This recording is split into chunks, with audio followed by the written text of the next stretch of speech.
Shalom Bapak Ibu dan Saudara yang kasih dalam Tuhan, selamat berjumpa kembali. Sungguh kita bersyukur kepada Tuhan oleh karena kasih setia Tuhan dan kebaikan Tuhan sehingga kita ada pada saat ini. Itu sebabnya kita mau satukan hati kita, merendahkan diri, hendak memuji dan menyembah Tuhan. Saya ajak kita berdiri bersama-sama.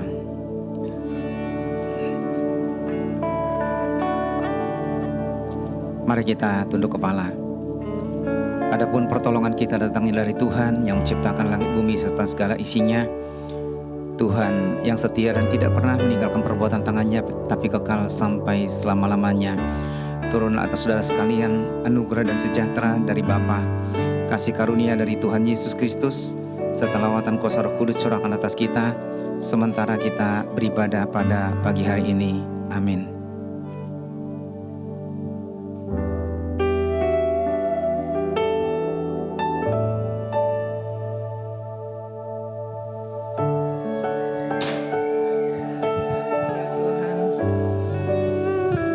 Puji dan syukur kami naikkan ke hadirat-Mu ya Tuhan.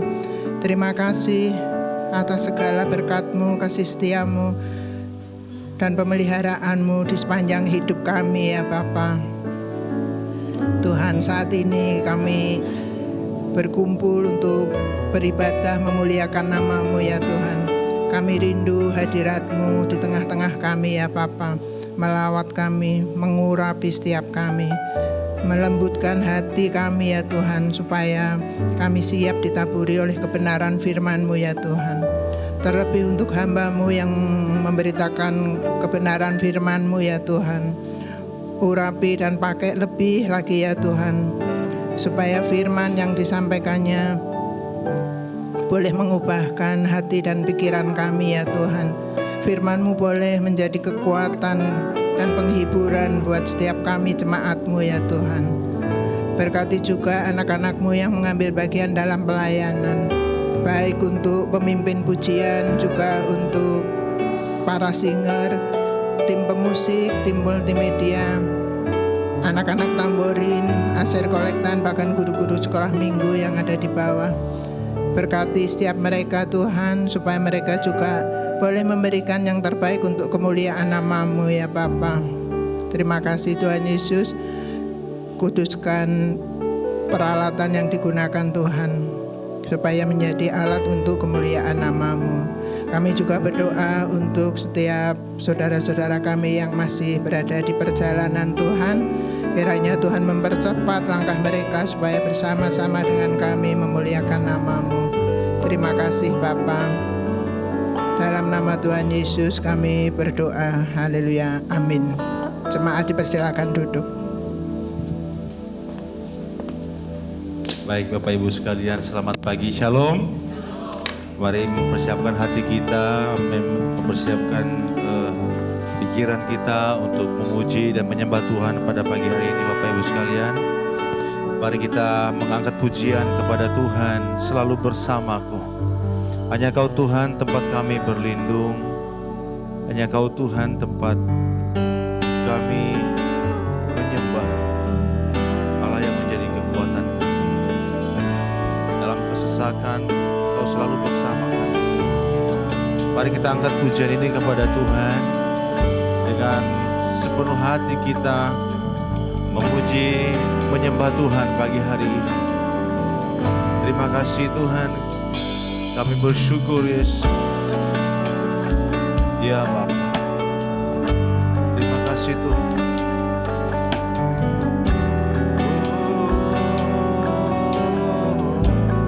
Katakan bersama-sama. Hanya Kau tempatku berlindung, hanya Engkau laguku dan kekuatanku. Izinkanlah ku datang menyembah, membawa syukurku. Sekali lagi angkat pujian ini, katakan kepada Tuhan, hanya Kau Tuhan, hanya Kau tempatku berlindung, hanya Engkau laguku dan kekuatanku. Izinkanlah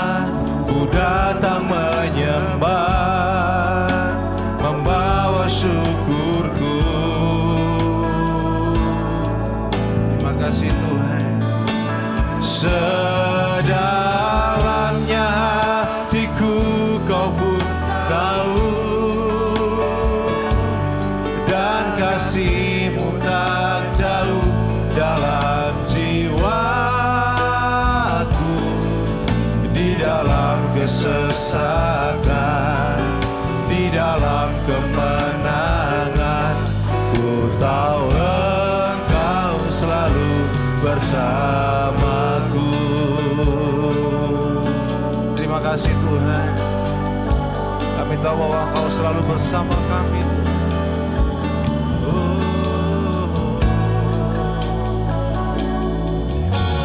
Hanya Kau tempatku berlindung, hanya Engkau laguku dan kekuatanku. Izinkanlah ku datang menyembah, membawa syukurku. Sedalamnya hati kami Tuhan, sedalamnya hatiku Kau pun tahu, dan kasih-Mu tak jauh dalam jiwaku. Di dalam kesesakan, di dalam kemenangan, ku tahu Engkau selalu bersamaku. Sedalamnya, sedalamnya hatiku Kau pun tahu, dan kasih-Mu tak jauh dalam jiwaku. Di dalam kesesakan, di dalam kemenangan, ku tahu Engkau selalu bersamaku. Tahu Engkau Tuhan, di dalam kesesakan, di dalam kemenangan, ku tahu Engkau selalu bersamaku. Ku tahu Engkau Tuhan, ku tahu Engkau selalu bersamaku. Haleluya, haleluya. Kami menyembah-Mu Tuhan. Kami bersyukur Tuhan. Kami bersyukur Engkau Allah yang selalu menyertai kami, yang selalu bersama kami Tuhan. Di dalam kesesakan, di dalam kemenangan Engkau bersama kami selalu Tuhan. Kami bersyukur Tuhan. Haleluya. Mari naikkan sembah kita kepada Tuhan. Mari kita naikkan syukur kita atas kasih penyertaan Tuhan bagi kita. Kami sungguh mengucap syukur Tuhan. Kami sungguh menyembah-Mu. Haleluya.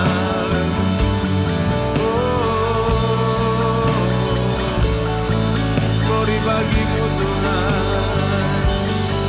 Glory bagi-Mu Bapa. Ini setiap kami Tuhan. Ini hati kami Tuhan. Ini hidup kami. Kami mau persembahkan bagi-Mu Tuhan. Oh haleluya. Haleluya. Hosana bagi-Mu Tuhan. Oh haleluya. Haleluya. Terima kasih Tuhan. Haleluya. Terima kasih Tuhan. Terima kasih Bapa. Haleluya. Mau selalu bersyukur kepadamu Tuhan. Anugerah-Mu mempesonaku. Bapak Ibu jemaat, saya undang untuk bangkit berdiri. Selalu dan selalu Kau angkat hatiku, Kau membuatku berharga di matamu. Ku mau selalu bersyukur kepadamu Tuhan. Anugerah-Mu mempesonaku selalu dan selalu. Kau angkat hatiku, Kau membuatku berharga di matamu. Kami berharga di matamu Tuhan. Ku berharga di matamu Tuhan. Terima kasih Tuhan. Anugerah-Mu cukup bagiku. Kami berharga bagimu Tuhan. Oh, haleluya. Anugerah-Mu cukup bagi. Sekali lagi katakan, ku berharga. Ku berharga di matamu Tuhan. Anugerah-Mu cukup bagiku.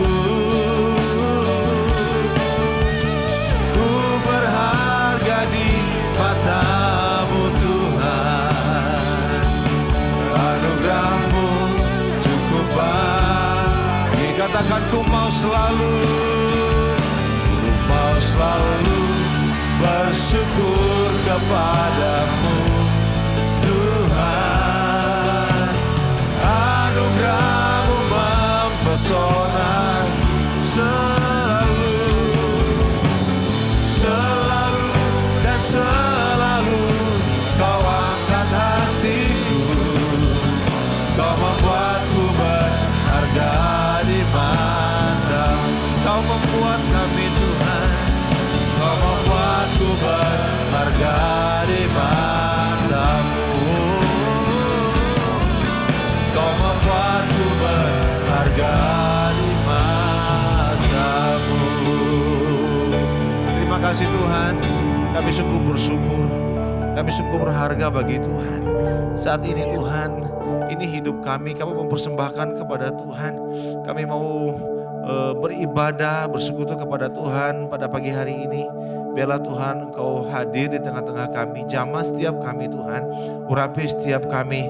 Terlebih kami terus akan meninggikan Tuhan, kami terus memuliakan dan memuji Tuhan. Engkau Allah kami yang layak kami puji dan kami sembah. Terima kasih Tuhan, kami mau usir, mau tolak segala kuasa-kuasa yang tidak senang kami melihat, menyembah, memuji Tuhan. Kami mau patahkan kuasanya di dalam nama Tuhan Yesus. Kuasai segenap kami Tuhan, seluruh hidup kami, seluruh pikiran dan hati kami, supaya kami betul-betul mempersembahkan hidup kami sebagai persembahan yang berbau harum di mata Tuhan. Terima kasih Tuhan, inilah hidup kami dan ini ibadah kami. Bila kiranya Tuhan Engkau memimpin dari awal, pertengahan hingga pada akhirnya sepenuhnya, hanya di dalam nama Tuhan Yesus kami sudah berdoa dan bersyukur. Sama-sama kita katakan amin. Bapak Ibu sekalian, kita masih tetap berdiri Bapak Ibu. Kita mau memuji Tuhan, kita bersorak kepada Tuhan. Dia adalah kekuatan kita dan Dia adalah langkah kita. Amin. Kita angkat pujian ini, soraklah haleluya.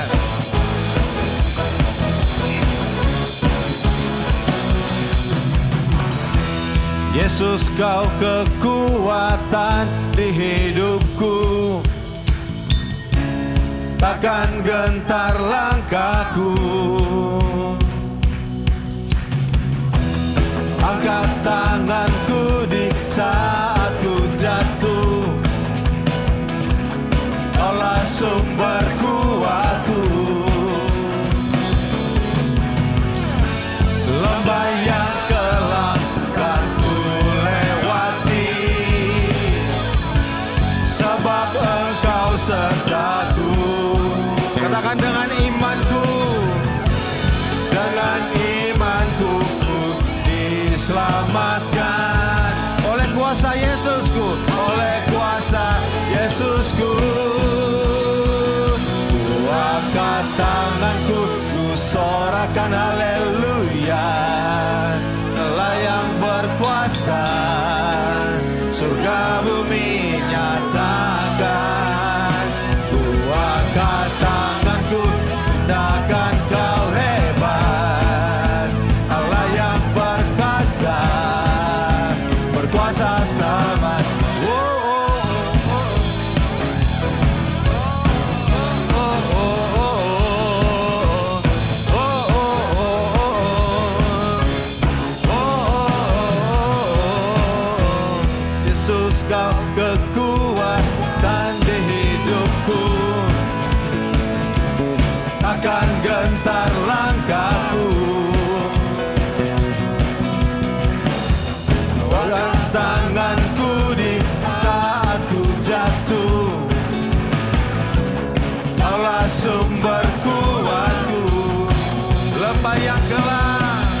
berkuasa.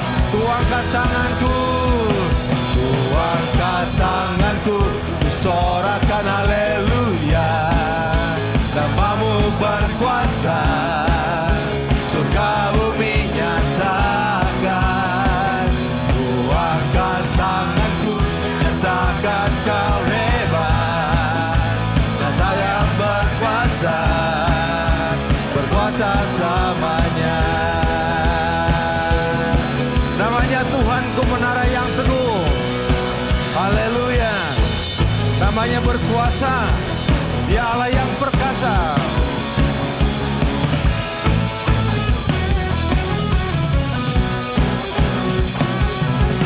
Ya Tuhanku, menara yang teguh, kota benteng perlindunganku. Allah yang perkasa, ya Bapa yang kekal, gunung batu keselamatanku. Engkau yang termulia di bumi di surga, bermasyhur berkuasa selamanya. Engkau yang berkuasa di dalam segala, ada kuasa dalam nama Yesusku.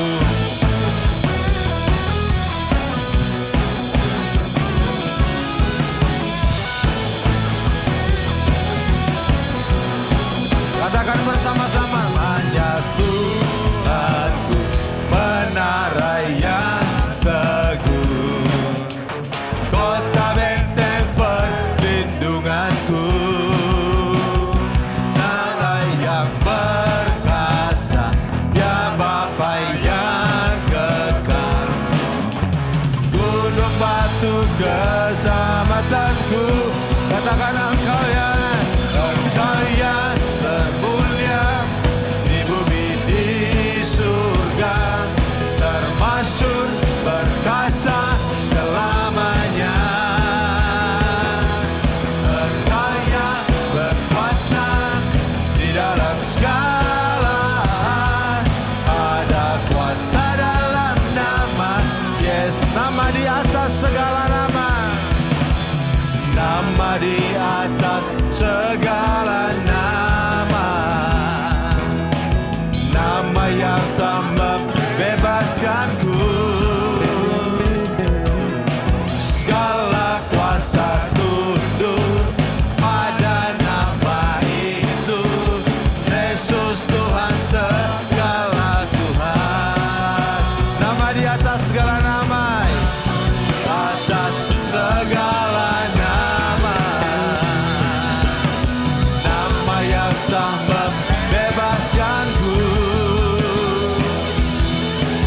Segala kuasa tunduk pada nama itu, Yesus Raja segala raja. Engkau yang termulia di bumi di surga, termasyhur berkuasa selamanya. Engkau yang berkuasa di dalam segala, ada kuasa dalam nama, ada kuasa dalam nama Yesus. Ada kuasa dalam nama Yesus, ada kuasa dalam namamu, ada kuasa dalam nama Yesusku. Haleluya. Bapak Ibu silakan duduk kembali. Puji Tuhan. Allah kita Allah yang baik, dan adalah sungguh baik dan sangat baik. Amin. Kita terus memuji dan menyembah Tuhan. Kita angkat pujian, tidak ada pernah berkesudahan kasih setia Tuhan.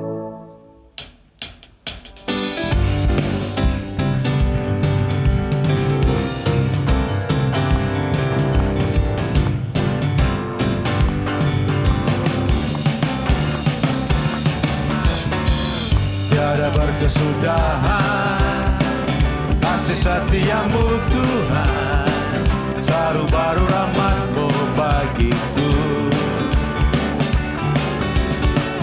Hari berganti hari, tetap kulihat kasih-Mu, tak pernah berakhir di hidupku. Yesus baik, Tuhan Yesus baik, sungguh amat baik, untuk selama-lamanya. Tuhan Yesus baik, Yesus baik, Tuhan Yesus baik, sungguh amat baik, untuk selama-lamanya. Tuhan Yesus baik, tiada pernah berkesudahan, tiada berkesudahan. Kasih setiamu Tuhan, selalu baru rahmat-Mu bagiku. Hari berganti hari, tetap kulihat kasih-Mu, tak pernah berakhir di hidupku. Katakan Tuhan Yesus baik, Tuhan Yesus baik, sungguh amat baik, untuk selamanya. Haleluya. Tuhan Yesus baik, Yesus baik, Tuhan Yesus baik, sungguh amat baik, untuk selama-lamanya. Tuhan, katakan sekali lagi, Yesus baik, Tuhan Yesus baik, sungguh amat baik, untuk selama-lamanya. Tuhan Yesus, Tuhan Yesus baik, Tuhan Yesus baik, sungguh amat baik, untuk selama-lamanya. Tuhan Yesus baik, dari selamanya, dari sampai selamanya, sampai selama-lamanya, dan selamanya. Tuhan Yesus baik, Tuhan Yesus baik. Haleluya. Saatnya kita akan masuk pada prosesi penyerahan anak. Kami serahkan kepada penggembala.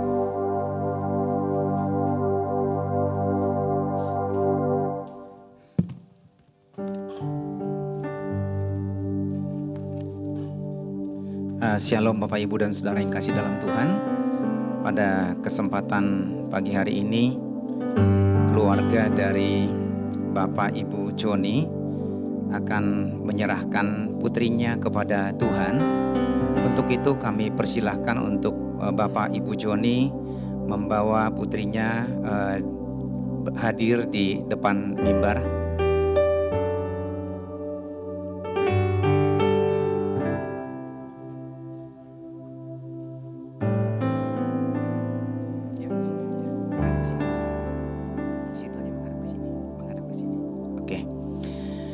Sebelum kita menyerahkan anak ini kepada Tuhan, anak ini bernama Victoria Eleanor Zhou. Firman Tuhan berkata bahwa Tuhan sangat mengasihi anak-anak. Bahkan Tuhan Yesus menyambut dengan baik anak-anak ketika para orang tua membawa anak-anaknya kepada Tuhan Yesus, supaya Tuhan Yesus memberkati mereka seperti yang tertulis dalam Injil Lukas 18 ayat 15 sampai 16, Markus 10 ayat 13 sampai 14. Penyerahan anak dilakukan oleh para orang tua dengan tujuan supaya anak-anak ini akan diberkati oleh Tuhan dan terhisap berkat terhadap keselamatan yang Tuhan anugerahkan kepada orang tua. Untuk itu saya persilahkan untuk majelis maju ke depan. Namun sebelum menyerahkan anak ini, kita akan merenungkan sejenak arti penyerahan anak. Bahwa Tuhan Yesus menghendaki supaya para orang tua membawa anak-anaknya sebagaimana yang dinyatakan oleh Tuhan Yesus dalam Lukas pasal 18 ayat 15 sampai 16 berkata, maka datanglah orang-orang membawa anak-anak yang kecil kepada Yesus supaya ia menjamah mereka. Melihat itu murid-muridnya memarahi orang-orang itu. Tetapi Tuhan Yesus memanggil mereka dan berkata, biarkanlah anak-anak itu datang kepadaku dan janganlah menghalangi mereka. Sebab orang-orang yang seperti inilah yang mempunyai kerajaan Allah. Kemudian penyerahan anak adalah bukti keinsafan dari kedua orang tua yang telah ditebus oleh darah Kristus, bahwa anak-anak mereka juga perlu mendapatkan berkat keselamatan atas dosa-dosa mereka. Oleh karena iman orang tuanya, maka anak-anak yang diserahkan kepada Tuhan juga mendapatkan pengudusan dan perlindungan dari Tuhan. Sebagaimana tertulis dalam 1 Korintus 7 ayat 14 berkata, karena suami yang tidak beriman itu dikuduskan oleh istrinya, dan istri yang tidak beriman dikuduskan oleh suaminya. Andai kata tidak demikian, niscaya anak-anakmu adalah anak-anak cemar, tetapi sekarang mereka adalah anak-anak kudus. Jadi penyerahan anak-anak ke hadirat Tuhan adalah satu penggenapan bahwa anak-anak itu pun terhisap dalam perjanjian berkat Allah kepada kita sekalian yang percaya kepada Tuhan Yesus Kristus. Kisah Para Rasul 2 ayat 39 berkata, sebab bagi kamulah janji itu dan bagi anak-anakmu dan bagi orang yang masih jauh, yaitu sebanyak yang dipanggil oleh Tuhan. Namun sebelum menyerahkan anak ini, ada 3 pertanyaan yang saya akan ajukan kepada Bapak Ibu Joni. Jika ya, angkat tangannya dan berkata, ya. Yang pertama, apakah Bapak Ibu sungguh-sungguh dengan segenap hati melakukan ini sebagai bukti keyakinan dan iman saudara bahwa Tuhan akan melindungi dan memimpin anak ini dalam takut akan Tuhan? Yang kedua, meskipun anak-anak ini dilahirkan dalam keadaan dosa, tetapi percayakah Bapak Ibu bahwa anak ini juga terhisap dalam waris berkat perjanjian keselamatan Allah? Yang ketiga, apakah Bapak Ibu akan berjanji hendak mendidik anak ini dari saat ini dan seterusnya untuk percaya dan setia kepada Yesus dan hidup menurut kehendaknya sesuai dengan firman Tuhan? Terima kasih. Oleh karena itu, saya mengajak jemaat bersama-sama berdiri. Kita akan berdoa menyerahkan anak Victoria Eleanor Zhou ke dalam tangan kuasa Tuhan, supaya Tuhan yang akan melindungi dan memberkatinya. Mari kita berdoa. Bapa di dalam surga, Bapa yang penuh kasih, di dalam nama Tuhan Yesus, pada kesempatan ini anak Victoria Eleanor dibawa oleh kedua orang tuanya ke dalam hadirat-Mu. Dan mereka rindu supaya anak ini berada dalam tuntunan, pemeliharaan dan berkat-berkat kasih karunia Allah. Karena itu Engkau yang akan memberkati anak ini. Demikian juga untuk kedua orang tuanya. Engkau yang akan memberikan hikmat kepada mereka untuk mendidik, membimbing dan merawat anak ini menjadi anak yang takut akan Tuhan. Dan Engkau akan memimpin kehidupan dan masa depan mereka. Terima kasih Tuhan. Dengan ini saya menyerahkan anak Victoria Eleanor Zhou ke dalam tangan kuasa Tuhan Yesus Kristus. Tuhan memberkati engkau dan melindungi engkau. Tuhan menyinari engkau dan menghadapkan wajahnya kepadamu. Tuhan menghadapkan wajahnya kepadamu dan memberi engkau kasih karunia, dan akan terus menyertai engkau sampai selama-lamanya. Di dalam nama Tuhan Yesus kami berdoa. Amin. Silakan menghadap ke jemaat, nanti majelis akan menyerahkan piagam penyerahan anak.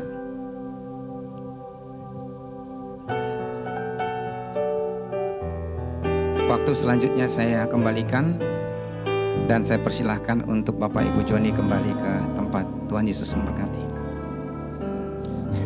Silakan duduk Bapak Ibu.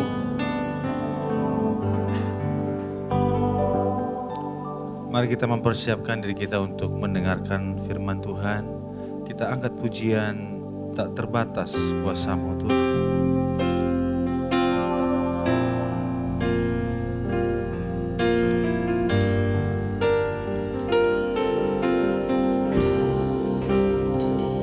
Ku kagumi caramu mencintaiku.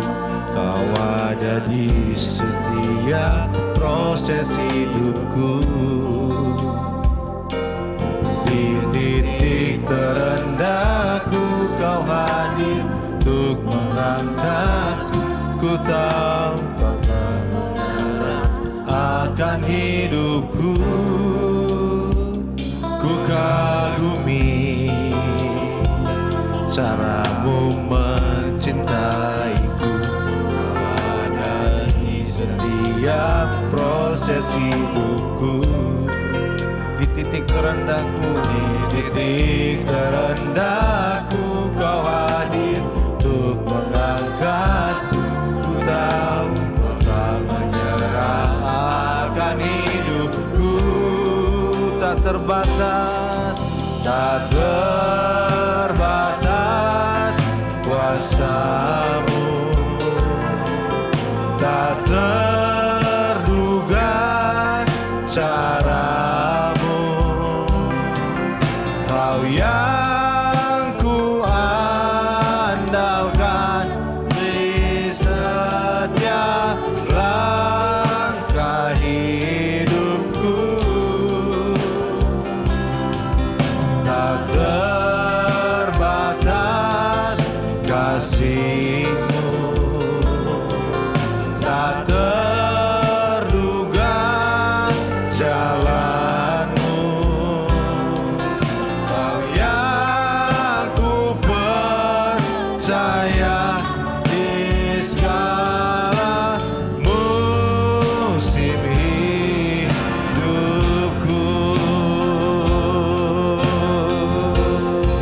Caramu Tuhan, caramu mengangkatku, caramu mengubah hatiku,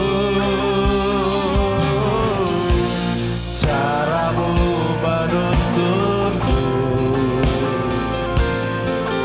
Tak terbatas di dalam hidupku. Sekali lagi katakan caramu Tuhan, caramu mengangkatku. Caramu mengubah hatiku, caramu menuntunku. Tak terbatas di dalam hidupku.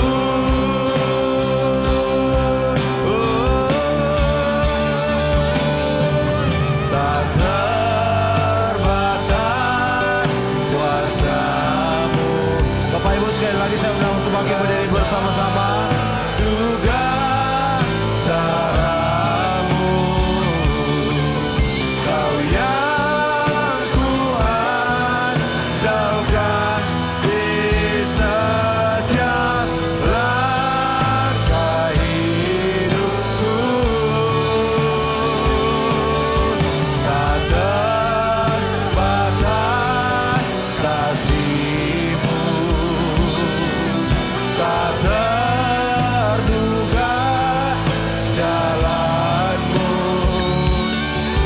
Kau yang ku percaya di segala musim hidup. Kau yang ku percaya, kau yang ku percaya di segala musim hidupku.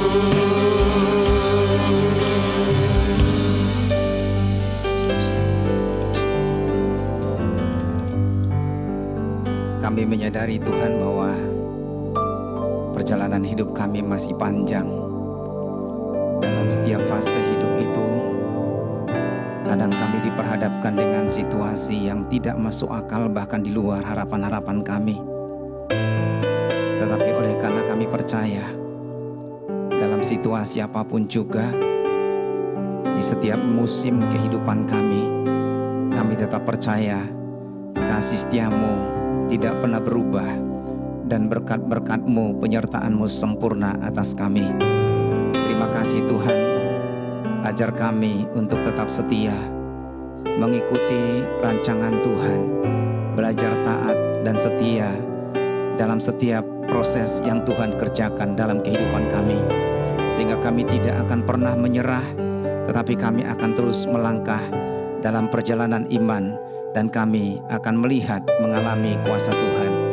Kami serahkan pemberitaan firman-Mu ke dalam tangan-Mu. Engkau urapi hamba-Mu pakai bibir mulutnya, supaya setiap apa yang diperkatakan itu dari Tuhan.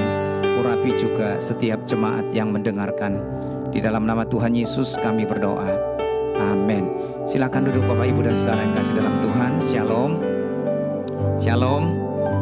Ya, tema pembahasan kita pada kesempatan ini adalah tekun berproses.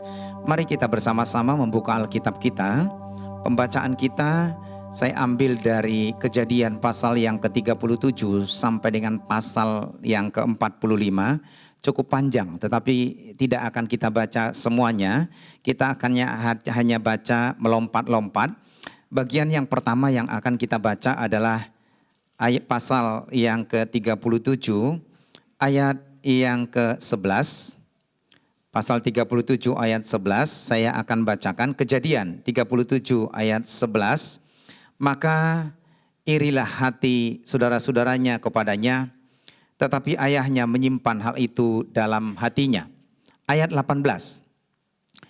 Dari jauh ia telah kelihatan kepada mereka, tetapi sebelum ia dekat kepada mereka, mereka telah bermufakat mencari upaya untuk membunuhnya. Kata mereka seorang kepada yang lain, lihat, tukang mimpi kita itu datang. Sekarang marilah kita bunuh dia dan kita lemparkan ke dalam salah satu sumur ini. Lalu kita katakan seekor binatang buas telah menerkamnya, dan kita akan lihat nanti bagaimana jadinya mimpinya itu. Ketika Ruben mendengar hal itu, ia ingin melepaskan Yusuf dari tangan mereka, sebab itu katanya, janganlah kita bunuh dia. Lagi kata Ruben kepada mereka, janganlah tumpahkan darah, lemparkanlah dia ke dalam sumur yang ada di padang gurun ini, tetapi janganlah apa-apakan dia.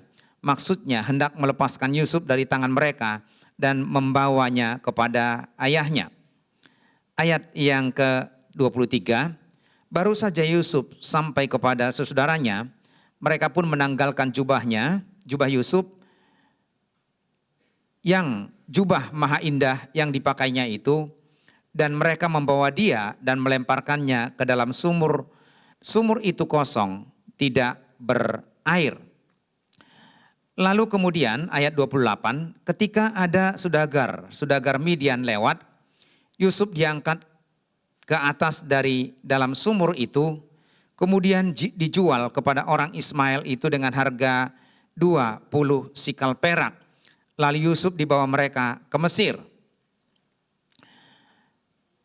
Lalu kemudian kita membaca ayat yang pasal yang ke-41 ayat 39.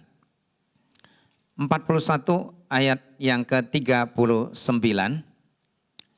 Kata Firaun kepada Yusuf, oleh karena Allah telah memberitahukan kepadanya kepadamu, tidaklah ada orang yang demikian berakal budi dan bijaksana seperti engkau.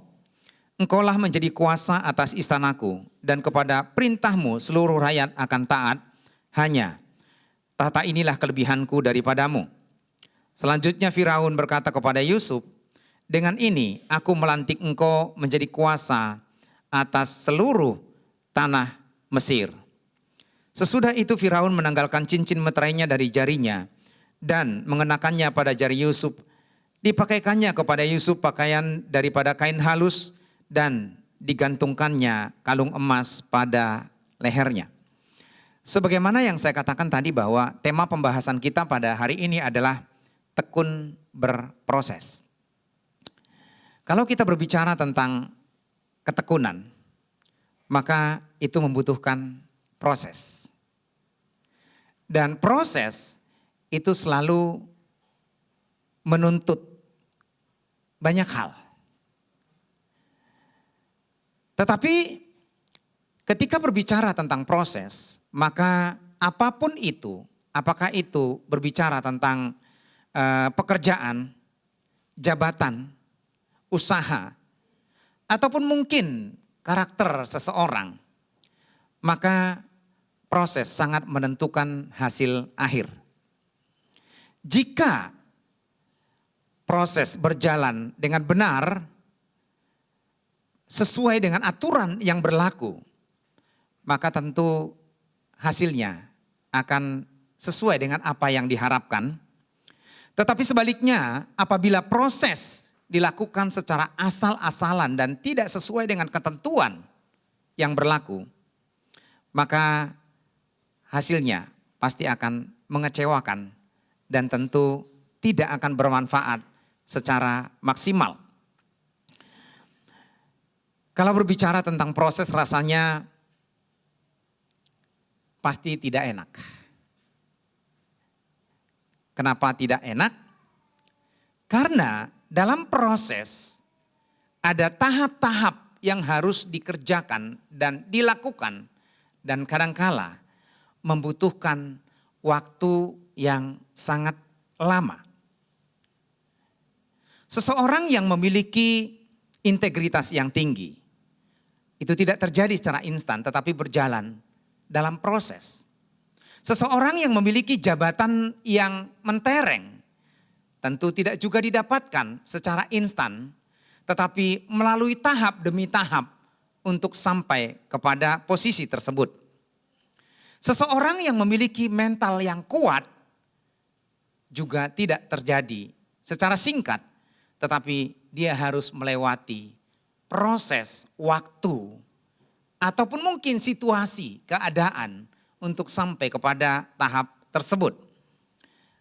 Namun seringkali orang tidak suka dengan proses. Apalagi pada saat ini kita diperhadapkan dengan dunia instan. Ya. Orang selalu kepingin segala sesuatu serba cepat. Memang tidak dapat dipungkiri bahwa semua orang berharap untuk cepat, tetapi proses itu harus selalu dilalui dalam kehidupan kita. Sebelum kita melangkah lebih jauh, saya mau mengajak kita masuk ke dalam satu kisah yang viral di akhir-akhir ini di Surabaya. Ada satu kejadian yang sangat viral di media sosial, di mana ada sekelompok anak-anak sekolah Kristen melakukan pertandingan basket, dan setelah selesai pertandingan basket tersebut, ternyata kelompok yang menang itu katanya mengatai kelompok yang kalah. Ada dua versi yang saya dapatkan dari peristiwa ini. Yang pertama katanya kelompok yang pertama mengatai kelompok yang kedua dan kemudian mengucapkan kata-kata maaf, anjing. Tetapi versi yang kedua saya mendengar lagi katanya pihak yang menang ini salah satu mengatai pihak yang kalah berkata begini, rambutnya aneh ya, kayak model rambut anjing. Lalu sampai kepada pihak yang pertama, ternyata anak pihak pertama ini adalah pihak yang punya duit, punya pengaruh, punya kekuasaan begitu. Lalu minta maaf supaya bikin surat pernyataan di atas kertas, di atas meterai, pertanda minta maaf. Dalam prosesnya tidak terjadi, lalu dilaporkan kepada ayahnya. Kemudian ayahnya ini membawa segerombolan orang yang punya keberanian, punya pengaruh, punya kuasa untuk menggerbek ke sekolah pihak yang menang ini tadi. Lalu ditariklah anak ini, dibentak-bentak, lalu dikatakan suruh jongkok, menggonggong dan dibentak-bentak di situ dan terjadi keramaian. Dan lalu kemudian pihak sekolah protes. Dan apa yang terjadi? Dan ini menjadi viral, dan yang diviralkan itu adalah arogansi dari seorang pengusaha yang membentak-bentak anak dan menyuruh dia untuk jongkok dan bersuara seperti menggonggong seperti anjing. Lalu netizen Indonesia yang maha peduli dan maha tahu berkata proses. Dan kalau kita melihat videonya Bapak Ibu, pada saat dia melakukan arogansi itu, wah dengan begitu patentengan, begitu tangannya begini, duduk, jongkok, dia katakan menggonggong. Lalu kemudian orang tuanya bilang, ayo duduk, menggonggong. Enggak apa-apa, yang laki bilang jangan. Lalu kemudian ada salah satu ngambil lehernya diginiin. Nah, lalu Bapak Ibu minggu lalu setelah netizen Indonesia bersuara, karena di dunia itu netizen Indonesia itu sangat terkenal. Ya, saya harap netizen di sini tidak terkenal gara-gara begitu. Lalu kemudian ditangkaplah di Bandara Surabaya. Dan ketika ditangkap Bapak Ibu, setelah diproses, dia gini. Tadinya gini, sekarang gini. Ya, nah, saya tidak mau menghakimi mereka, tetapi ada 2 pelajaran berharga utama yang saya mau dapatkan di sini. Yang pertama, buat anak-anak muda, perkataan anjing, babi, dan lain sebagainya itu sudah menjadi sangat umum. Tetapi tidak berarti itu benar dan selalu dikatakan. Karena buat orang tua dan buat sekelompok orang itu tidak pantas dan tidak layak untuk diucapkan. Makanya anak-anak Tuhan di sini seharusnya tidak terkontaminasi selalu mengatakan kata-kata kasar tersebut. Karena itu tidak pantas. Yang kedua, meskipun kita punya kekayaan, kekuasaan, ataupun pengaruh yang luar biasa, tetapi di atas kita masih ada orang yang lebih daripada kita. Oleh karena itu jangan menyombongkan diri dan jangan arogan. Karena kata orang di atas langit masih ada langit. Tapi bukan itu, tetapi di atas kita ada Tuhan yang berkuasa. Dan kadang-kadang kesombongan kita, arogansi kita, sikap karakter kita yang tidak pantas, Tuhan kerjakan, diproses untuk menjadi lebih baik. Supaya sesuai dengan yang Tuhan kehendaki dalam kehidupan kita. Ya, tapi memang itu butuh waktu dan proses yang panjang. Ya. Nah, Bapak Ibu dan Saudara kekasih dalam Tuhan, sayang sekali dalam hidup kita tidak segala sesuatu bisa dicapai dengan cara mudah ataupun instan. Baik itu berbicara tentang iman, karakter, mentalitas, ataupun aspek-aspek yang lain dalam kehidupan kita. Iman bertumbuh dewasa oleh karena dibentuk melalui proses. Karakter terbentuk menjadi kuat dan benar karena juga mendapatkan didikan yang benar. Mentalitas yang tangguh akan dimiliki oleh seseorang karena dia dibina, dituntun, dididik menjadi orang yang kuat. Jadi budaya instan tidak berlaku dalam proses pembentukan karakter, iman, dan kedewasaan seseorang. Khususnya kita sebagai orang percaya. Banyak orang Bapak Ibu ketika menjadi orang Kristen sudah merasa dirinya kuat. Sudah merasa dirinya mengerti firman Tuhan. Sudah merasa dirinya tangguh dan dewasa. Itu sebabnya mereka tidak tertarik dengan proses pembelajaran kebenaran firman Tuhan. Pembelajaran dalam pembentukan karakter dalam kehidupan mereka. Sehingga tatkala mereka diperhadapkan dengan pilihan-pilihan, mereka tidak mampu untuk menentukan pilihan mereka. Padahal kalau kita memperhatikan dalam Alkitab bahwa kehidupan kekristenan itu dimulai oleh perjumpaan pribadi dengan Kristus. Dan perjumpaan pribadi dengan Kristus akan membawa kepada pertobatan. Dan pertobatan itu akan membawa kepada perubahan ke dalam perubahan. Dan perubahan itu akan membawa seseorang menjadi semakin dewasa di dalam Kristus.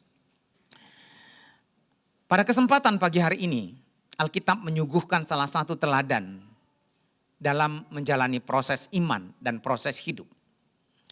Yusuf adalah seorang teladan, sekaligus menjadi gambaran generasi yang tangguh, kuat, dan seorang pejuang yang tidak mau menyerah. Kalau kita memperhatikan jalan kehidupan yang dihadapi oleh Yusuf, rasanya logika normal manusia akan berkata, dia tidak punya harapan dan tidak punya masa depan. Tetapi justru dalam proses yang dia jalani, ketika dia sampai kepada titik tertentu di mana Tuhan melakukan sesuatu, maka apa yang tidak pernah dibayangkan, apa yang tidak pernah dipikirkan, itu kelihatan di depan mata. Dan itu sebabnya kita melihat bahwa kehidupan seseorang itu dalam berproses, itu ditentukan bagaimana dia berespon dan bersikap terhadap proses tersebut.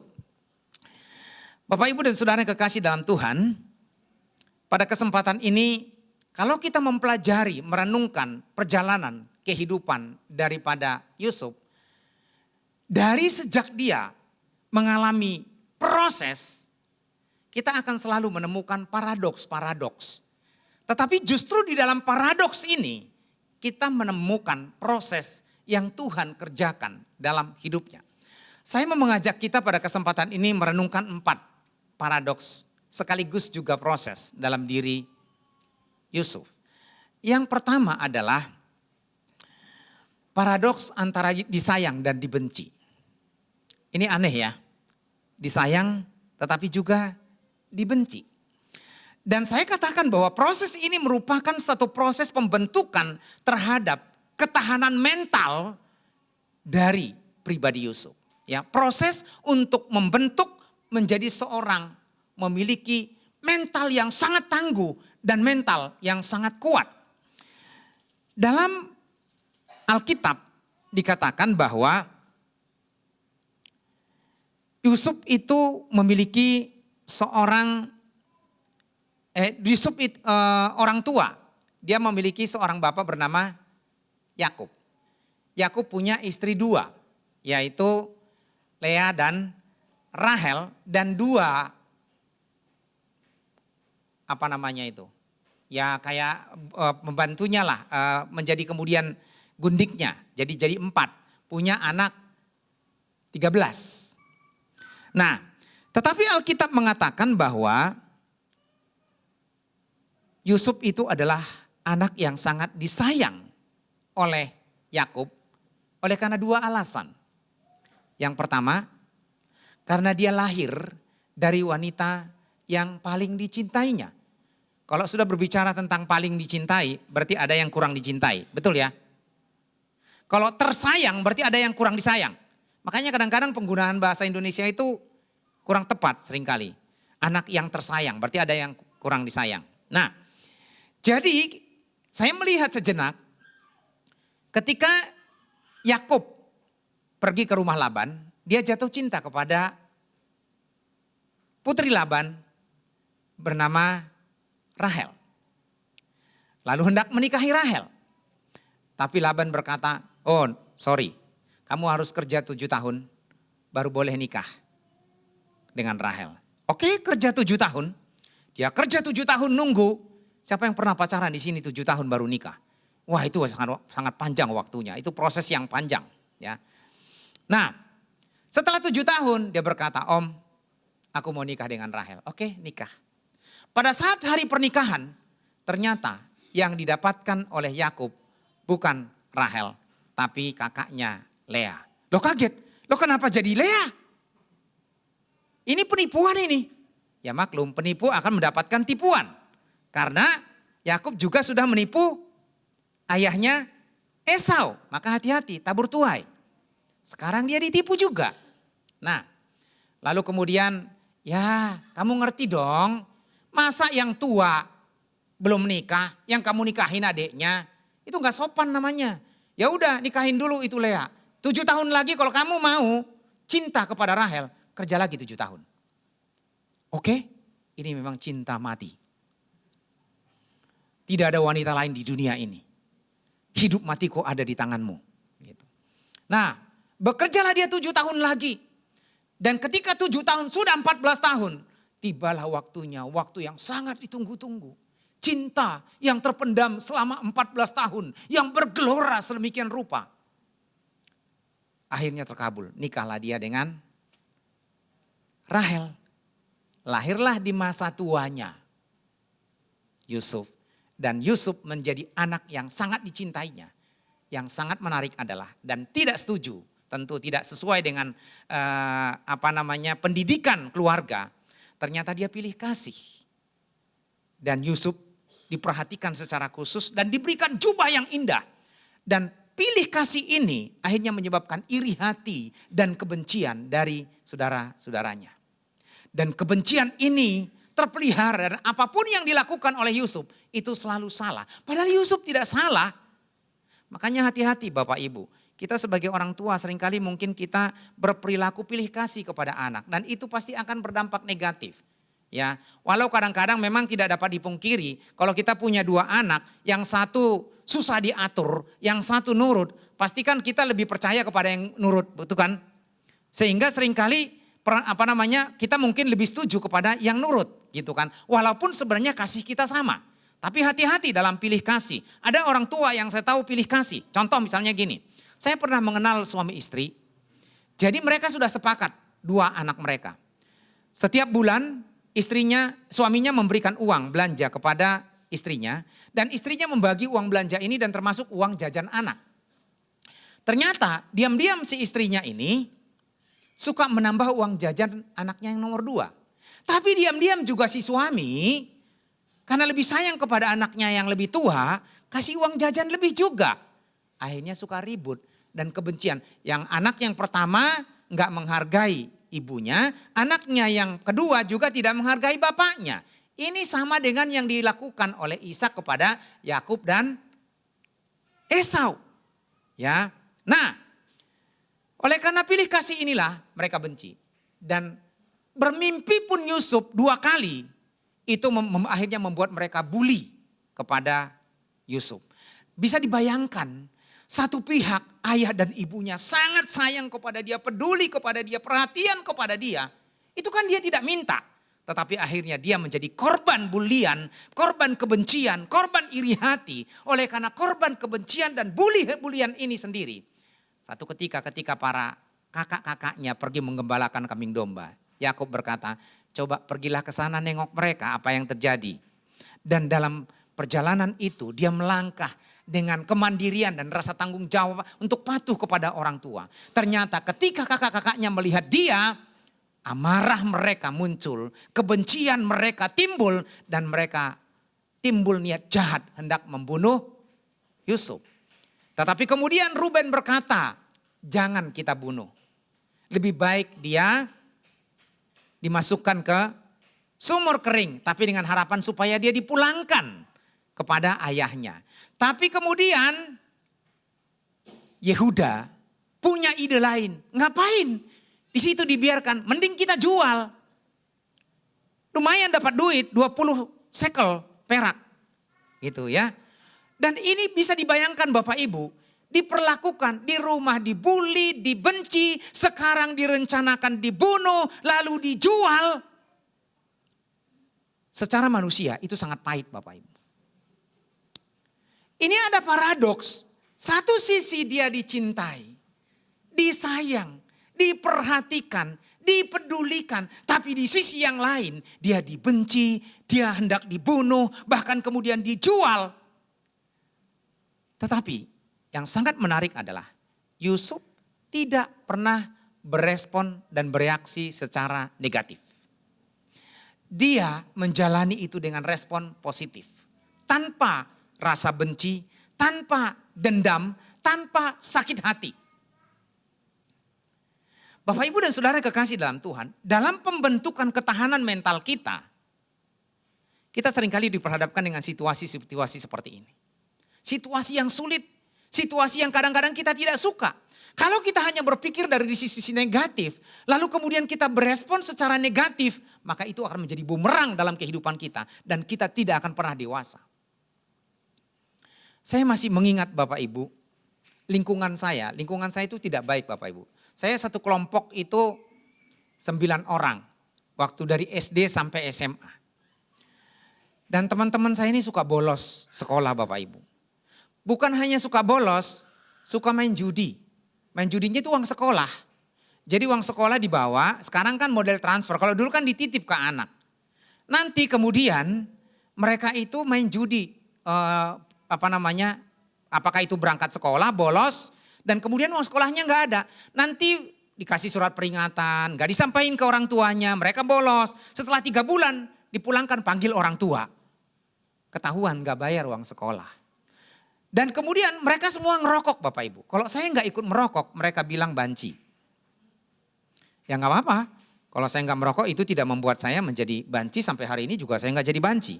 Walaupun orang gagah-gagah begitu merokok gini, justru banyak orang yang jadi banci, bener nggak? Jadi rokok itu tidak menentukan seseorang banci atau tidak. Ya, nah tetapi yang sangat ironis adalah akhirnya Bapak Ibu, cuma 2 orang yang bisa lulus SMA, termasuk saya. Karena kehidupan yang seperti itu, mereka berespon negatif terhadap keadaan ataupun situasi. Ada begitu banyak masalah dalam perjalanan pelayanan saya. Tetapi saya mencoba untuk setiap kali menghadapi situasi apapun yang menyenangkan ataupun yang tidak menyenangkan, saya mencoba untuk mengevaluasi dan berespon sesuai dengan apa yang bisa saya pikirkan dan itu saya anggap baik. Bahkan pernah dalam satu titik saya pernah berkata begini, Tuhan, buat apa saya melayani kalau kondisinya seperti ini? Tetapi Tuhan menyadarkan saya bahwa itu adalah bagian dari proses perjalanan iman dan pelayanan. Kadang-kadang memang pahit, sebagaimana yang dihadapi oleh Yusuf. Ini kalau bisa kita katakan seperti ini dia sudah pasti nggak betah di dalam lingkungan rumah. Lebih baik mungkin pergi jauh. Berapa banyak orang kemudian lari dari kenyataan, kemudian mencari kesenangan duniawi, tetapi akhirnya menghancurkan hidup mereka. Mungkin dengan pergi dugem, mungkin mereka pergi ke karaoke. Sebagai satu contoh Bapak Ibu. Saya pernah mengenal satu keluarga. Keluarga ini tadinya keluarga yang boleh dikatakan pas-pasan. Pas-pasan banget gitu. Mereka kemudian rajin ke gereja, mereka setia. Tapi Tuhan berkatin luar biasa. Sampai mobil jejer di depan rumah. Lalu kemudian oleh karena satu dan lain hal, istrinya itu sibuk ke gereja. Tapi suaminya sibuk bekerja dan punya investasi di beberapa perusahaan. Akhirnya nggak pernah ke gereja, Bapak Ibu. Lalu kemudian sudah bertahun-tahun saya tidak pernah ketemu. Satu ketika hati saya digerakkan untuk pergi main ke sana. Ketika saya main, saya lihat rumahnya sepi. Biasanya mobil jejer, sekarang tinggal Vespa 1. Lalu saya kemudian masuk, lalu dia bilang, Pak Walman, mari Pak silakan masuk gitu. Saya masuk, saya bilang kenapa rumahnya sepi? Ceritalah istrinya mulai. Dia bilang suaminya bangkrut habis semua. Gimana ceritanya? Jadi gak punya apa-apa lagi. Bayar listrik pun gak bisa lagi. Bayar air udah gak ada. Nah lalu kemudian dia bilang, iya istri saya kan suka ke gereja Pak, pelayanan bla bla bla bla. Saya kerja lalu kemudian ya diajak teman-teman lah pergi karaokean gitu. Lalu di sana ketemu dengan kuntilanak. Dan sayangnya kuntilanak ini nggak tahu siapa suaminya, ada 3 lakinya. Dan beberapa kali kemudian nyasar SMS-nya kepada istrinya dan kepada anaknya bilang gini, Pak jangan lupa beli Pampers. Bingung, kok beli Pampers gitu. Kepada anaknya, dia bilang, Pak jangan lupa beli susu ya. Akhirnya lama-lama ketahuan Bapak Ibu. Punya anak 1, tapi tidak tahu siapa bapaknya. Ya, nah orang ini lupa diri. Ada banyak tantangan dalam kehidupan kita. Ya, tetapi bagaimana kita bersikap terhadap situasi dan proses yang kita hadapi dalam kehidupan kita. Tetapi justru ketika kita diperhadapkan dengan pilihan-pilihan dan paradoks-paradoks, maka itu merupakan satu proses seperti yang dihadapi oleh Yusuf. Meskipun dia dibenci, dibully, bahkan dia dijadikan sebagai budak belian, diperjualbelikan, tetapi dia berespon secara positif. Dan justru itu merupakan proses pembentukan mental yang kuat buat seorang Yusuf. Yang kedua adalah proses pembentukan kesetiaan dan loyalitas. Jadi setelah Yusuf dijual kepada orang Midian, orang Ismail, lalu dia dibawa ke Mesir. Ya, nanti Bapak Ibu ceritanya dibaca ya. Dibawa ke Mesir, ternyata orang Midian ini menjual Yusuf kepada pegawai istana raja. Kepala istana raja bernama Potifar. Dan ternyata dalam Kejadian pasal yang ke-39 ayat yang kedua berkata, Tuhan menyertai Yusuf sehingga ia menjadi seorang yang selalu berhasil dalam pekerjaannya. Maka tinggallah ia di rumah orang Mesir itu. Dan itu berkali-kali diulangi bahwa Tuhan menyertai Yusuf dan membuat pekerjaannya berhasil sehingga dia menjadi orang yang dipercaya. Tuhan menyertai Yusuf, Tuhan memelihara Yusuf, Tuhan membuat dia sukses, Tuhan membuat dia berhasil, Tuhan menjadikan dia menjadi seorang yang dipercaya. Tetapi di sisi yang lain ada paradoksnya. Lalu kemudian dia digoda oleh istri Potifar dan ini adalah ujian kesetiaan sekaligus juga ujian masalah integritas.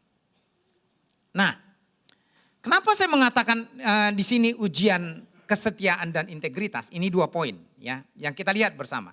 Yang pertama adalah ujian kesetiaan, itu kesetiaan kepada Tuhan dan juga kesetiaan kepada majikan. Kesetiaan Tuhan bagaimana? Yang jelas di sini dikatakan Tuhan menyertai Yusuf dan dia dibuat berhasil. Tapi di sisi yang lain ada paradoks ujian hidup di mana dia digoda oleh istri Potifar. Dia seorang budak, dia seorang pelayan, dia tidak punya hak atas dirinya sendiri. Sekarang dia berada di bawah kekuasaan Potifar dan yang di rumah itu hanya ada dia yang mengatur seluruh aturan dan urusan rumah tangga. Dan di situ ada istri Potifar yang cantik, molek, bergaya, menarik, wangi. Sebagai seorang muda, tentu itu menjadi ujian kesetiaan.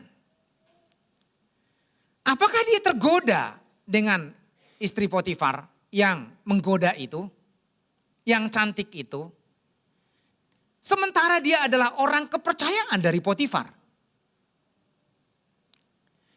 Ini adalah dilema. Tetapi justru untuk menunjukkan kesetiaan dia kepada Tuhan dan juga kepada Potifar, dia rela masuk ke dalam penjara. Dia rela masuk ke dalam penjara. Di situ dikatakan berhari-hari istri Potifar menggoda dan membujuk Yusuf supaya tidur dengannya, supaya selingkuh dengannya, supaya cem-ceman dengannya. Tetapi dari ke hari meskipun istri Potifar menggoda dia tidak tergoda, dia tidak terusik. Karena dia takut akan Tuhan dan memelihara kepercayaan dan tanggung jawab kepada tuannya. Dan ini adalah ujian kesetiaan. Bapak, Ibu dan Saudara yang kekasih dalam Tuhan. Kalau berbicara tentang ujian kesetiaan, maka ini membutuhkan proses waktu, situasi maupun keadaan. Bapak Ibu, kalau kita membaca media sosial, sekarang ini kesetiaan orang itu lebih banyak ujiannya. Kalau zaman dulu kan media sosial kan tidak ada ya. Godaan-godaan itu dalam bentuk apapun. Apakah itu godaan kepada suami istri, apakah godaan untuk menyeleweng, apakah godaan untuk mencuri, untuk korupsi, untuk melakukan dosa yang lain itu lebih mudah saat ini ya di media sosial. Bahkan saya pernah membaca satu artikel mengatakan bahwa sekarang ini para wanita dan pria itu lebih mudah, lebih rentan mengalami perceraian oleh karena media sosial. Jadi kalau tidak bisa mengontrol diri dengan baik, tidak bisa filter dengan baik, maka keluarga-keluarga akan menjadi berantakan, anak-anak hidup dalam pergaulan bebas, dan hidup semakin moralitasnya semakin bobrok. Tetapi justru kita dituntut untuk menjaga kesetiaan kita kepada Tuhan, tetapi juga tentu kepada orang-orang di sekitar kita. Apakah itu istri, suami, orang tua, ataupun anak, untuk saling menjaga, untuk saling menghargai. Dan ini merupakan ujian kesetiaan. Nah Yusuf, coba Bapak Ibu, kalau kita bayangkan Bapak Ibu, penderitaan Yusuf ini panjang. Mulai dari dibenci, diperjualbelikan, lalu kemudian difitnah masuk ke dalam penjara. Setelah itu kemudian ditinggal di situ, dilupakan. Baru kemudian Tuhan angkat dia. Karena dia menjaga kesetiaan iman dan kesetiaan kepada para pemimpinnya. Yang ketiga saya mengatakan tadi bahwa proses ini merupakan proses pembentukan integritas. Kenapa disebut sebagai pembentukan integritas? Ini menyangkut, kalau berbicara tentang integritas itu adalah kapasitas seseorang untuk mempertahankan kebenaran, untuk jujur. Ya. Apakah dia berkata benar atau tidak? Apakah dia akan melakukan apa yang sesungguhnya seharusnya dilakukan? Jadi, kalau kita melihat Bapak Ibu, sebenarnya ketika dia berada di tengah-tengah keluarga Potifar, dia bisa melakukan pembelaan diri. Ataupun mungkin dia melakukan usaha untuk melepaskan diri dari situ. Atau sebagai seorang anak muda, atau Potifar gak ada di rumah. Mudah dong selingkuh, ya kan? Apalagi cuma istri Potifar di situ. Dia tambah nyaman dong secara manusia, betul ya? Dia tambah nyaman secara manusia karena tidak ada orang yang tahu. Tapi dia tahu bahwa Tuhan tahu. Dia tahu bahwa mata Tuhan ada di segala tempat untuk mengawasi setiap orang. Dan itu sebabnya dia menjaga integritasnya untuk tetap berkata ya dan tidak. Ya untuk yang ya, tidak untuk yang tidak. Dan tidak mau terkontaminasi terhadap pengaruh, walaupun mungkin pengaruh itu menggiurkan. Sekarang ini kalau kita melihat dunia di Indonesia, apalagi dunia perpolitikan, budaya bohong itu wow, luar biasa. Pemimpin-pemimpin kita bohongnya luar biasa. Kalau kita mengikuti dunia politik kita, kayaknya manusia-manusia sekarang itu sudah tidak tahu malu. Kebohongan itu kayaknya sudah budaya di masyarakat. Dengan begitu mudah, hari ini ya A, besok B, lusa C. Dan orang begitu gampang bisa berkelit. Sedemikian rupa. Yang salah bisa jadi benar. Yang benar jadi salah. Tetapi justru kita dituntut untuk bisa berespon secara positif. Menunjukkan integritas kita sebagai anak-anak Tuhan. Bagaimana Yusuf menjaga integritasnya ketika dia berada dalam ujian di persimpangan jalan antara godaan kesenangan duniawi ataukah dia hidup di hadapan Tuhan dengan benar. Dia mengatakan, bagaimana mungkin aku melakukan dosa sebesar ini? Yusuf berkata seperti itu kepada istri Potifar. Aku tidak mau tergoda, aku tidak mau hanyut, aku tidak mau tenggelam, dan aku tidak mau terseret dengan kejahatan ini. Bapak, Ibu, dan saudara yang kekasih dalam Tuhan, ternyata keputusan dia untuk memelihara integritasnya berdampak kepada dia dimasukkan ke dalam penjara. Yang terakhir Bapak Ibu,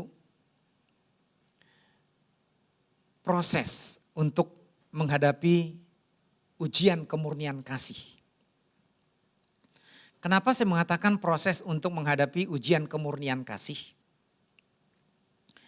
Kalau kita melihat kembali ke belakang, yang pertama, dia betul-betul disayang oleh orang tuanya. Tapi dia dibenci oleh saudara-saudaranya. Kebencian itu diawali dengan iri hati. Dan kemudian itu kemudian berdampak buruk yang panjang. Yang pertama tadi dia direncanakan hendak dibunuh.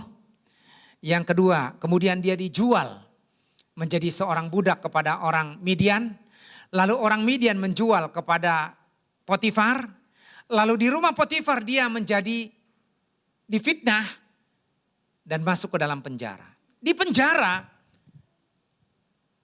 Alkitab mengatakan kembali, Tuhan menyertai Yusuf dan kemudian dia menjadi orang kepercayaan dari kepala penjara. Dia menjadi orang kepercayaan dan semua kepercayaan itu diberikan kepada Yusuf. Ini sesuatu yang luar biasa Bapak Ibu. Di penjara menjadi orang kepercayaan. Tetapi apalah artinya menjadi orang kepercayaan di penjara? Coba Bapak Ibu. Bapak Ibu mau milih orang kepercayaan di keluarga atau orang kepercayaan di penjara? Ada yang memilih orang kepercayaan di penjara? Saya kira tidak ada orang secara normal. Karena di penjara itu hidupnya tidak bebas, tidak merdeka. Dia hanya berada di lingkungan itu, mungkin ada begitu banyak masalah, kekurangan dan lain sebagainya. Apalagi zaman itu bukan penjara seperti sekarang. Penjara di Indonesia aja sekarang katanya muat 40 orang, harusnya kapasitas 40 bisa diisi 200. Tidur pun hanya duduk. Kamar mandi satu untuk 40 orang. Nah pada zaman itu di tembok, nah zaman itu bukan tembok, apa? Batu. Jadi itu pun penderitaan. Nah, kalau boleh mungkin kita merenung di bawah satu pertanyaan. Tidak sanggupkah Tuhan untuk melepaskan dia dari situ? Tidak sanggupkah Tuhan melepaskan dia dari ancaman masuk penjara? Tidak sanggupkah Tuhan melepaskan Yusuf dari kehidupan keluarga yang seperti itu? Sanggup. Tetapi justru Tuhan mengizinkan itu menjadi bagian dari proses supaya Yusuf terbentuk seperti yang Tuhan harapkan. Dan ketika dia di penjara, dua orang pelayan raja, juru minum dan juru roti, mimpi. Mereka gelisah. Mukanya muram. Yusuf bertanya, kenapa muka kalian muram? Ya kami mimpi. Loh kalian tidak percaya Tuhan bisa menafsirkan mimpi. Dia tidak mengatakan saya bisa menafsirkan mimpi. Enggak, Tuhan bisa menafsirkan mimpi. Nah, sebentar lagi kamu akan lepas. Tapi kalian ingat aku ya. Tapi ternyata ketika mereka sudah lepas, dilupakan. Itu memang manusia ya. Lagi susah diingat, tapi lagi sukses dilupakan. Itu biasa. Ya. Makanya kadang-kadang gini, ada orang baru-baru ini saya ketemu dengan seseorang. Ngobrol panjang lebar dengan dia. Selama ini berjalan hidupnya maksudnya lancar-lancar baik-baik aja. Tapi kemudian dia diperhadapkan dengan situasi yang berat dan sulit. Dan dia berkata kepada saya, hidup saya sudah berakhir, mungkin sebentar lagi berakhir. Tapi saya berkata, Tuhan akan memberikan kekuatan. Dan kemudian dalam pertemuan saya itu ada satu perkataan begini. Ternyata benar ya Om ya. Saat kita punya sesuatu, kita punya banyak teman. Tapi saat kita tidak punya sesuatu, tidak ada orang yang mengenal kita. Lalu dia berkata, hanya tinggal satu orang yang peduli kepada saya. Lalu saya bertanya kepada dia, siapa?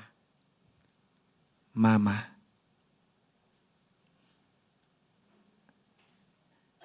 Saya mau katakan kepada para anak-anak, seburuk apapun kamu, seberat apapun masalahmu, setenggelam apapun kamu, papa dan mamamu tetap menerima kamu apa adanya.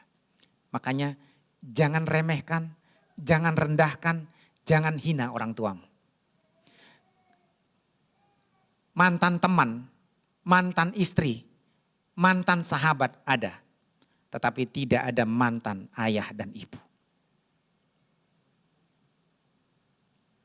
Ya, makanya hormatilah orang tuamu. Ya, nah, jadi semua teman-temannya tidak mau menolong dia, tidak mau membantu dia. Itu realita yang kita hadapi. Ketika kita mungkin punya sesuatu yang bisa diharapkan, ketika masih produktif, ketika masih bisa membantu, orang menghargai kita, orang menghormati kita, orang mungkin mendekat kepada kita. Tapi ketika kita sudah tidak bisa membantu mereka dan tidak bisa ada sesuatu yang diharapkan, semua mereka tidak mengenal kita. Tapi banyak orang Bapak Ibu, banyak orang oleh karena satu perkara saja dibenci orang tuanya, membenci orang tuanya, bahkan memenjarakan orang tuanya. Hanya demi seseorang yang mungkin dia baru kenal dan dibela mati-matian. Nah, Yusuf semua meninggalkan dia. Tidak ada lagi yang diharapkan. Ini dilema. Tetapi kemudian pada saat Firaun bermimpi, lalu tidak ada orang yang bisa menafsirkan mimpinya. Ternyata satu-satunya yang bisa menafsirkan mimpi dari Firaun adalah Yusuf. Dan sejak Yusuf menafsirkan mimpi Firaun, lalu kemudian Firaun mengangkat dia menjadi penguasa atas Mesir. Tidak ada lagi kekuasaan yang dipegang oleh Firaun.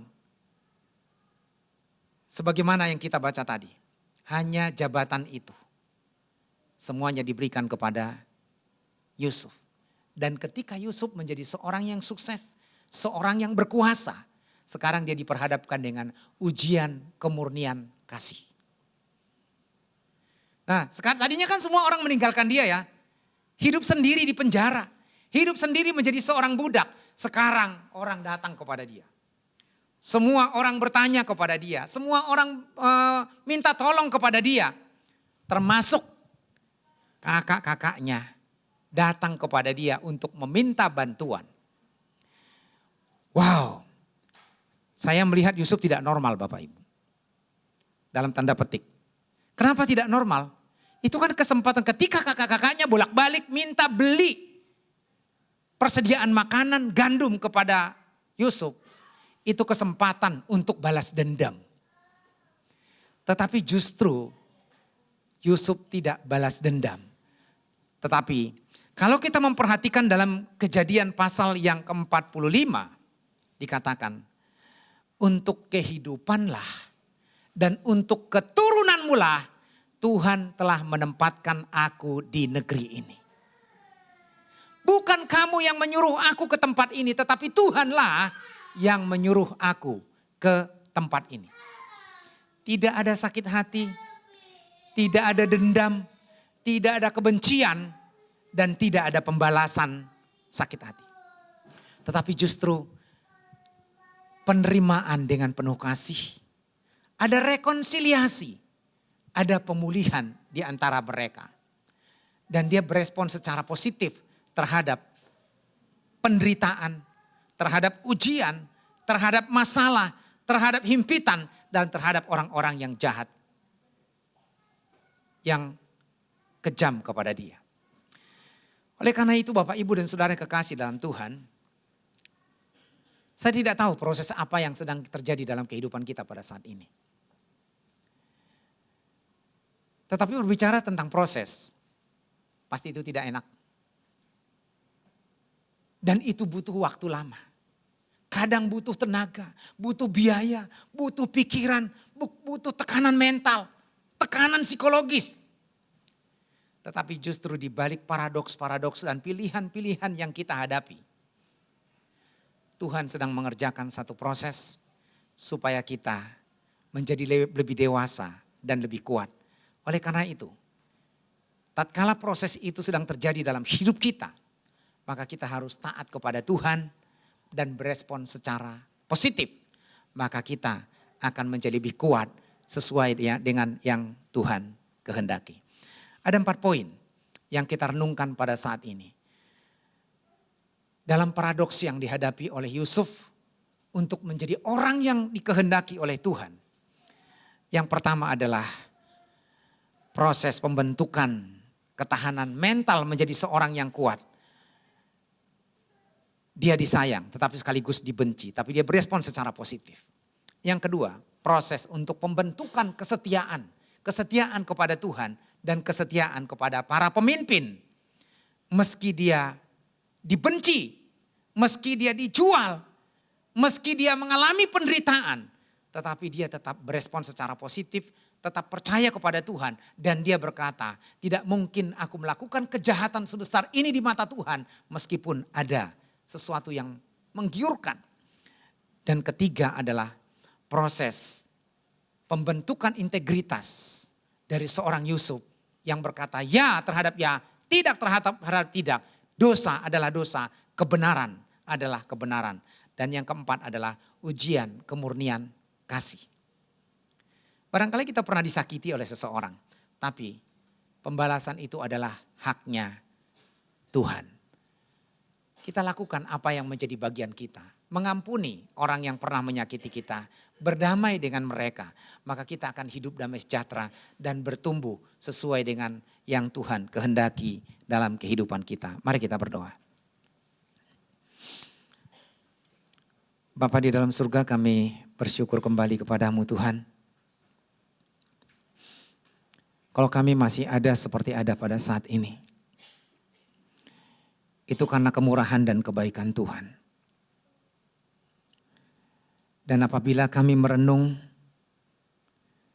dalam setiap fase hidup kami, kadang-kadang membuat kami bertanya, di manakah Tuhan? Tidak sanggupkah Tuhan melepaskan saya? Tidak sanggupkah Tuhan mengangkat semua masalah yang sedang menghadang? Mungkin saat ini kita sedang mengalami beban yang berat. Kita sedang mengalami dilema ataupun berada di persimpangan jalan. Satu sisi Tuhan berjanji, Tuhan menyertai kita. Tapi di sisi yang lain kita berada dalam lembah kekelaman. Satu sisi kita percaya bahwa Tuhan itu Maha Kuasa. Tapi di sisi yang lain kita masih berada dalam himpitan dan beban yang berat.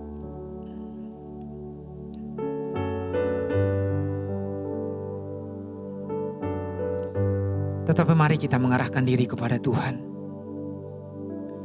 Kita belajar untuk taat. Berjalan sesuai dengan kehendak Tuhan.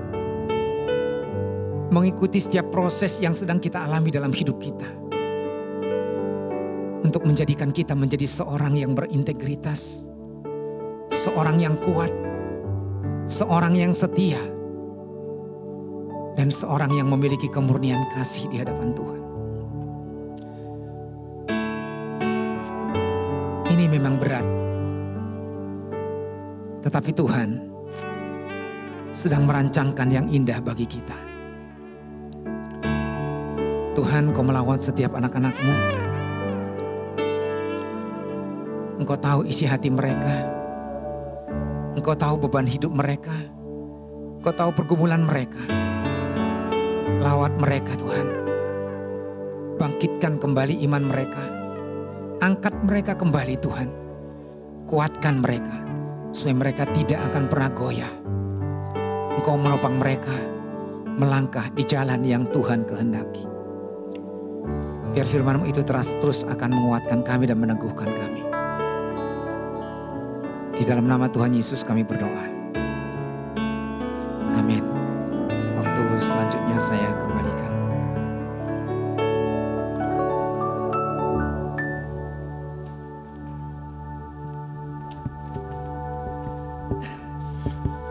Baik Bapak Ibu Jemaat sekalian, pertama-tama terima kasih kepada Bapak Gembala yang sudah menyampaikan firman Tuhan yang menguatkan setiap jemaat Tuhan di tempat ini. Dan juga untuk setiap pelayan, terima kasih untuk pelayanannya, biar kiranya Tuhan terus memberkati. Dan warta jemaat untuk seminggu ke depan, ibadah biasa di ibadah tengah minggu berjalan sebagaimana biasanya.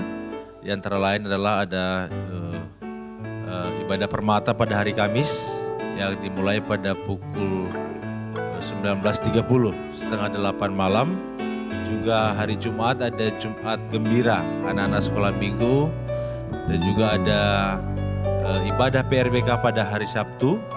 Juga kalau nggak salah ada ibadah Komisi Perempuan. pada hari Sabtu juga.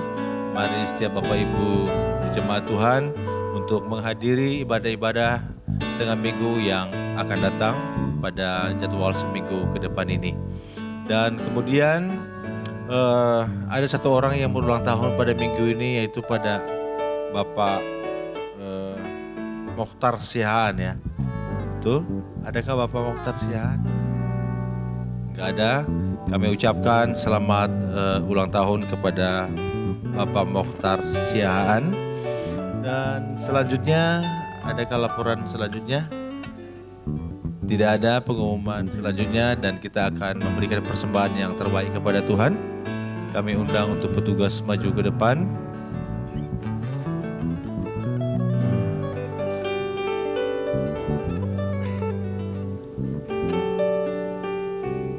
Sebelum kita memberikan persembahan kita, mari kita berdoa kepada Tuhan, nanti dipimpin oleh Saudara Christian.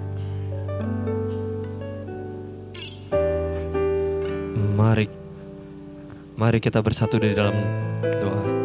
Bapa yang baik, terima kasih Bapa atas segala yang Kau berikan untuk kami Tuhan. Kami boleh berada di tempat ini Tuhan, kami juga telah mendengarkan firman-Mu Tuhan. Kami boleh belajar kembali tentang Yusuf Tuhan, dan kiranya membuat pondasi kami lebih kuat lagi Tuhan. Dan Tuhan, terima kasih juga untuk Pendeta Walman yang telah membawakan firman-Mu. Engkau pakai dia lagi Tuhan, Engkau jagai kesehatannya, lindungi Tuhan, dan kiranya selalu diberkati untuk dia dan untuk keluarganya. Sebentar kami juga akan memberikan yang terbaik Tuhan. Engkau sucikan dan kuduskan persembahan kami bagi rumah-Mu di tempat ini Tuhan. Di dalam nama Tuhan Yesus, haleluya, amin. Kita angkat pujian ke bawah kepada-Mu, oh Tuhan.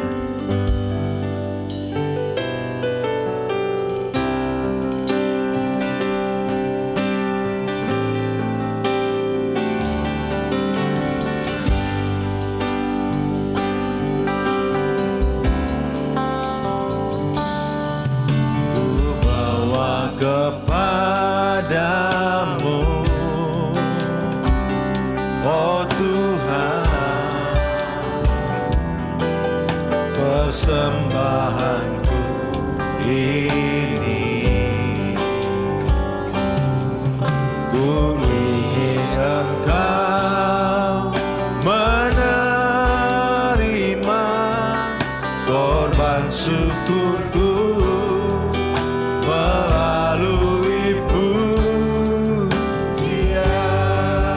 Takkan pernah ku bawa, takkan pernah ku bawa selain yang terbaik, yang harum dan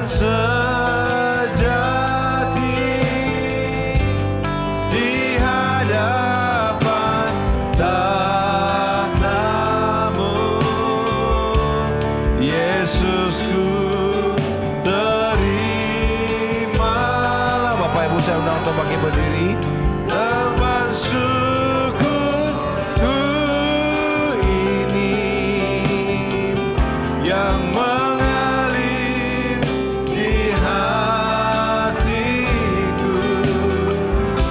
sebagai penyembahanku. Takkan pernah ku bawa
bersyukur kepadamu Tuhan.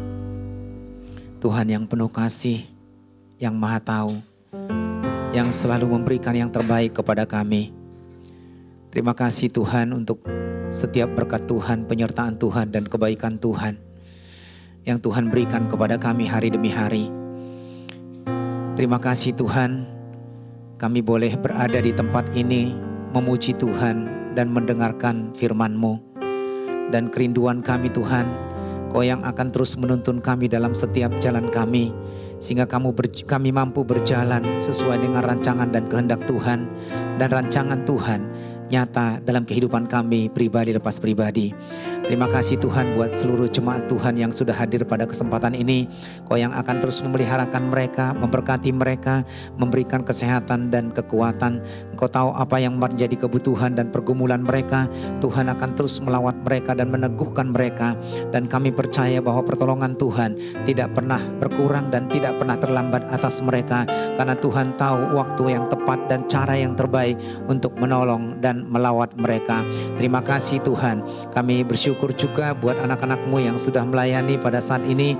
Tuhan yang akan memberkati mereka, mengurapi mereka lebih lagi, baik dalam pelayanan, dalam pekerjaan, maupun dalam setiap langkah-langkah mereka. Kami berdoa juga Tuhan buat jemaat yang tidak hadir pada hari ini. Kau akan lawat mereka dimanapun mereka berada. Apabila mereka sedang undur dari hadapan-Mu, jamah mereka, bangkitkan kembali iman mereka, berikan kembali roh yang menyala-nyala, supaya mereka terus akan merindukan Tuhan dalam kehidupan mereka. Dan kami juga berdoa Tuhan buat gereja-Mu di tempat ini. Engkau yang akan terus campur tangan melawat kami, supaya setiap kami boleh merasakan kebangunan rohani dan iman kami terus bertumbuh ke arah sempurna, sama seperti Engkau sempurna, demikian juga kami akan menjadi sempurna. Kami berdoa juga Tuhan untuk persiapan Natal yang sedang dilakukan oleh rekan-rekan panitia. Urapi mereka, pakai mereka boleh menjadi berkat. Bahkan semua yang dibutuhkan untuk kelancaran acara ini, Tuhan yang akan menyediakan. Demikian juga kami bersyukur Tuhan buat saudara kami yang berulang tahun pada minggu ini.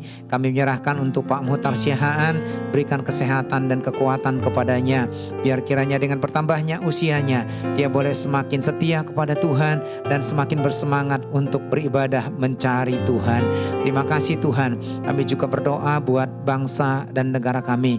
Engkau yang akan melawat bangsa ini, Engkau urapi para pemimpin-pemimpin kami, supaya mereka bekerja dengan giat, dengan hati nurani yang murni untuk membangun bangsa ini. Terima kasih Tuhan. Dan akhirnya apabila sebentar kami akan meninggalkan tempat ini, kami mohon Tuhan memberkati kami. Jemaat yang dikasihi oleh Tuhan, angkatlah hatimu dan terimalah berkat Tuhan. Pulanglah dengan membawa berkat anugerah dan sejahtera dari Bapa, kasih setia dan kasih karunia dari Tuhan Yesus Kristus, serta kekuatan, penghiburan dan penyertaan Roh Kudus nyata dalam kehidupan saudara dari saat ini sampai Maranatha Tuhan datang untuk yang kedua kalinya, bahkan sampai selama-lamanya.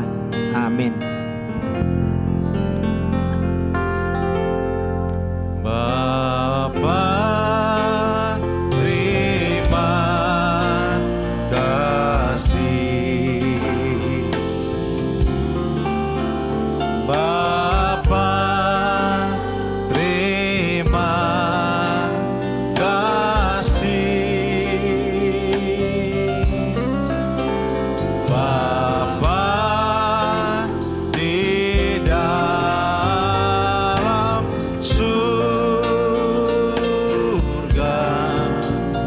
ku berterima kasih. Amin. Terima kasih, silakan duduk bersaat teduh sejenak. Tuhan Yesus memberkati.